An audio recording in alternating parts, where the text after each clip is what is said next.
আর এই মুহূর্তে যে খবর এসে পৌঁছচ্ছে আমাদের কাছে, উৎসবের মরশুমে কলকাতা থেকে উদ্ধার বিপুল পরিমাণ জাল ওষুধ। 6,60,00,000 টাকার জাল ওষুধ উদ্ধার হয়েছে সেন্ট্রাল ড্রাগ কন্ট্রোলের অভিযানে।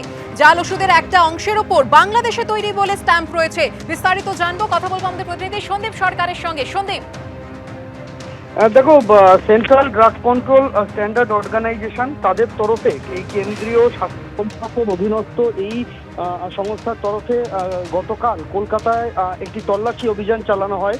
যে তল্লাশি অভিযানে 6,60,00,000 টাকার জাল ওষুধ বাজেয়াপ্ত হয়েছে বলে কেন্দ্রীয় ড্রাগ কন্ট্রোলের তরফে জানানো হয়েছে। কেন্দ্রীয় ড্রাগ কন্ট্রোল গতকাল যে হোলসেলারের গোডাউনে রেড করেছিল সেই সংস্থাটির নাম হচ্ছে MS care and cure for Kolkata. MS care and cure for you কলকাতার এই হোলসেলারের গোডাউনে গতকাল তল্লাশি অভিযান চালানো হয় এবং তল্লাশি অভিযান চালিয়ে 6,60,00,000 টাকার জাল ওষুধ, নকল ওষুধ বাজেয়াপ্ত হয়েছে বলে কেন্দ্রীয় ড্রাগ কন্ট্রোলের তরফে জানানো হয়েছে। এবং যে ওষুধগুলি বাজেয়াপ্ত হয়েছে তার বেশিরভাগই anti diabetic, anti cancer medicine. এবং যে ওষুধগুলি বাজেয়াপ্ত হয়েছে সেই ওষুধের প্যাকের মধ্যে বা ওষুধের স্ট্রিপের মধ্যে সেখানে আয়ারল্যান্ড, বাংলাদেশ, আমেরিকা এবং তুরস্ক, এই 4টি দেশের বিভিন্ন এই ওষুধগুলি তৈরি বলে স্ট্যাম্প দেওয়া আছে। কিন্তু এই ভিন দেশের স্ট্যাম্প থাকলেও সেই সমস্ত দেশ থেকে ওষুধ আমদানি করার জন্য কোনো রকম ইম্পোর্ট ডকুমেন্টস তারা দেখাতে পারেননি, কোনো রকম আমদানি সংক্রান্ত নথি ওই এমনটাই কিন্তু উল্লেখ করা হয়েছে কেন্দ্রীয় স্বাস্থ্য মন্ত্রকের তরফে। কেন্দ্রীয় স্বাস্থ্য মন্ত্রকের ড্রাগ কন্ট্রোল বিভাগ তারা যেটা জানিয়েছেন যে এই তল্লাশিতে একজন মহিলাকে জিজ্ঞাসাবাদের জন্য আটক করা হয়েছে।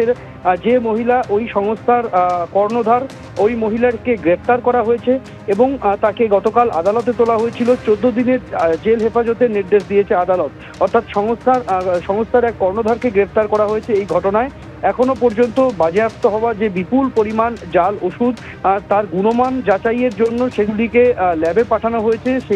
সেই নমুনা রিপোর্টের দিকে তাকিয়ে রয়েছেন কেন্দ্রীয় ড্রাগ কন্ট্রোলের আধিকারিকরা। কিন্তু এটা বলতেই হবে যে উৎসবের মরশুমে এই বিপুল পরিমাণ জাল ওষুধ বাজেয়াপ্ত হওয়া কলকাতা শহরের বুকে তা কিন্তু একটা আলাদা মাত্রা এনে দিল। এবং স্বাভাবিকভাবেই জাল ওষুধের রমরমা কারবারের যে অভিযোগ বারবার ওঠে, সেই অভিযোগ আরও একবার সেই অভিযোগ মান্যতা পেল বলা যেতে পারে। এবং এই ঘটনার সূত্র ধরে আরও বেশ কয়েক জায়গায় তল্লাশি অভিযান চালানো হবে, সেরকম ইঙ্গিত কিন্তু কেন্দ্রীয় স্বাস্থ্য মন্ত্রকের অধীনস্থ সেন্ট্রাল ড্রাগ কন্ট্রোলের তরফ থেকে জানানো হয়েছে। এখনো পর্যন্ত যে বিপুল পরিমাণ নকল ওষুধ বা জাল ওষুধ বাজেয়াপ্ত করা হয়েছে তার লিঙ্ক ধরে আর কে এই ব্যবসার সঙ্গে যুক্ত তার খোঁজ শুরু হয়েছে বলে সেন্ট্রাল ড্রাগ কন্ট্রোলের সূত্রে আমরা জানতে পারছি। ধন্যবাদ।